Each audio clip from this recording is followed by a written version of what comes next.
Selamat datang di program SRK, Siraman Rohani Kristen.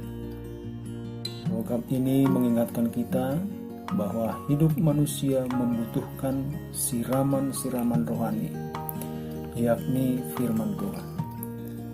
Dan pastikan saudara tetap mengikuti program ini karena di dalamnya banyak berkat Tuhan.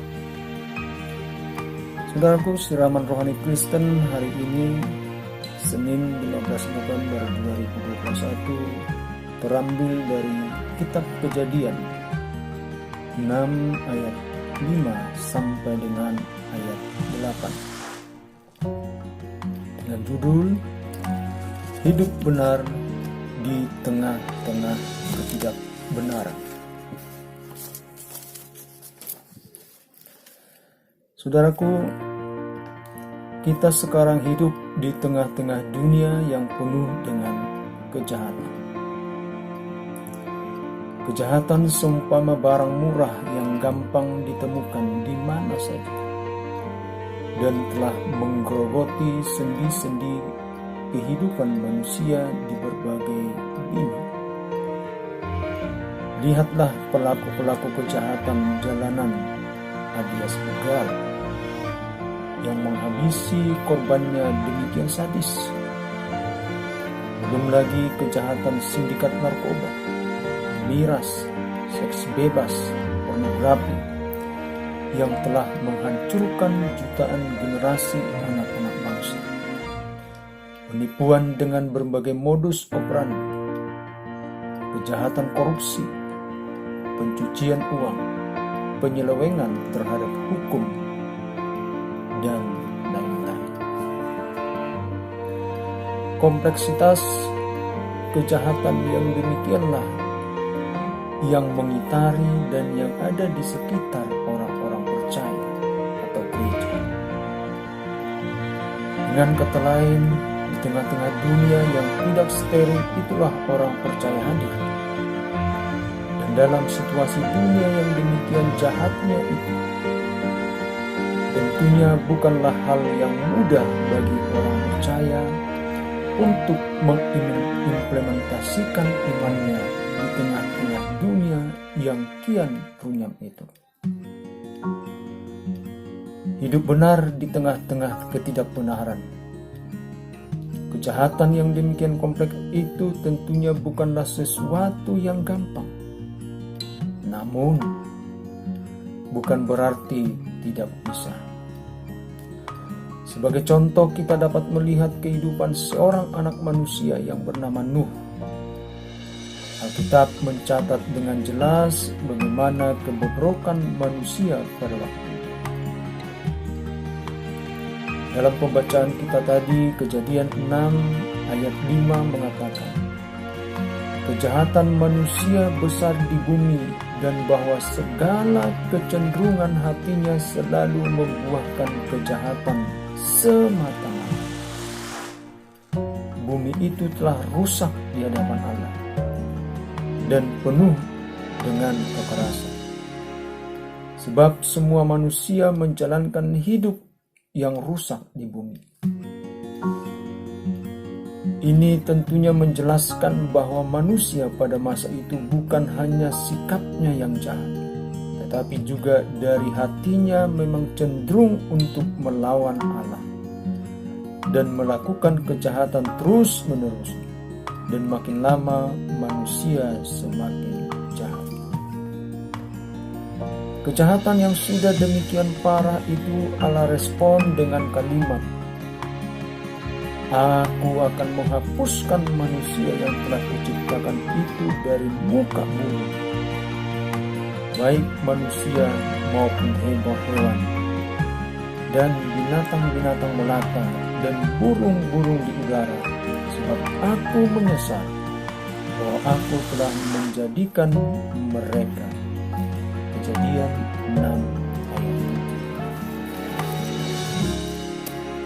Saudaraku yang dikasihi Tuhan Yesus Kristus, di tengah-tengah dunia yang demikian bobrok itu, dan respon Allah yang demikian marah terhadap bejatnya manusia pada waktu itu, seorang anak manusia tampil berbeda dengan manusia sezaman.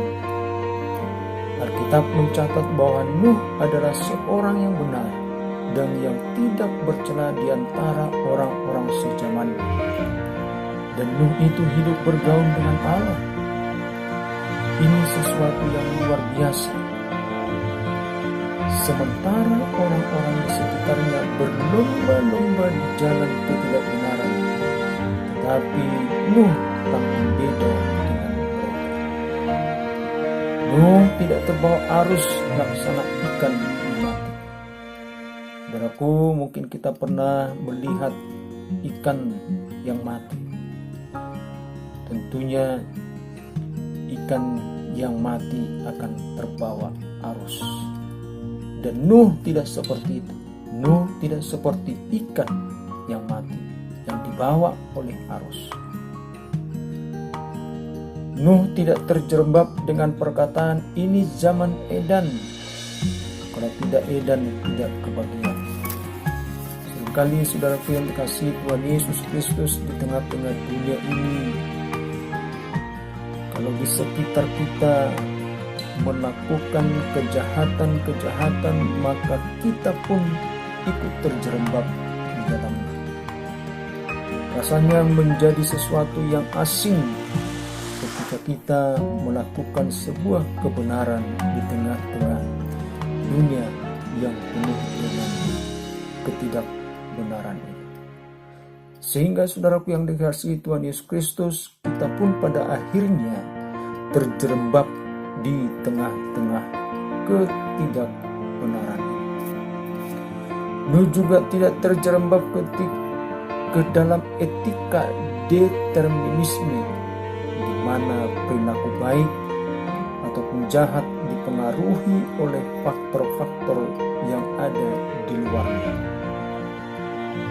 Kalau lingkungannya sekitarnya jahat, maka ia pun akan masuk dalam lingkaran itu.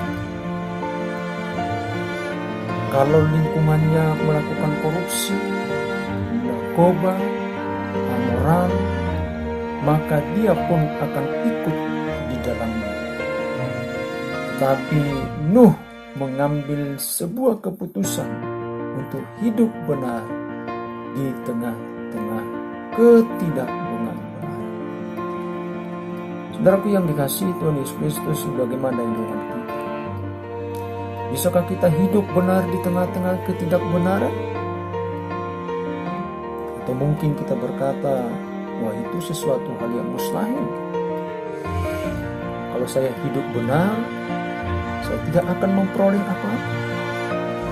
Kalau saya menjalankan keadilan, maka saya tidak memperoleh apa-apa. Dan mungkin kita berkata, saudaraku yang dikasihi Tuhan Yesus Kristus, hidup itu tidak perlu lurus-lurus terus. Harus ada beloknya, harus ada bengkoknya. Kalau kita lurus terus di dalam kehidupan ini, maka kita tidak dapat apa-apa. Alias kita akan kosong yang kita peroleh. Tetapi saudaraku yang dikasihi Tuhan Yesus Kristus, terlalu banyak tokoh-tokoh Alkitab di mana hidup mereka, hidup yang dipenuhi dengan kebenaran.